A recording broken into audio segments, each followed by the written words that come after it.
This question is from Engineering Mechanics for 1 mark. A block of mass 10 kg rests on the horizontal floor. The acceleration due to gravity is 9.81 meter per second square. The coefficient of static friction between the floor and the block is 0.2. A horizontal force of 10 Newton is applied on the block as shown in the figure.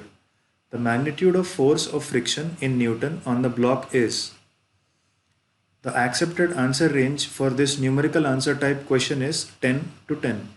Let's proceed to the solution. First, let us draw the free body diagram of the block at this particular given instant. So this is the free body diagram where F is the frictional force which develops in the direction opposite to the applied force to maintain the condition of equilibrium.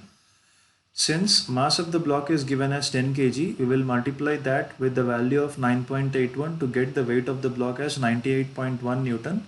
Since the weight is acting always downwards, the floor also will impose a reaction force towards up to maintain the equilibrium in the vertical direction as well. From the question, it is also clear that the coefficient of static friction between the floor and block is mu is equal to 0.2.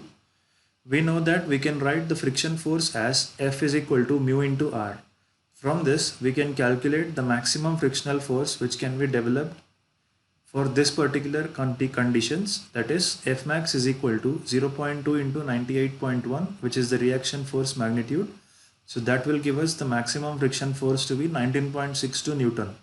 But since the applied force is only 10 Newton, the friction force also will be equal to 10 Newton at that particular instant. Therefore, the magnitude of force of friction on the block will be 10 Newton.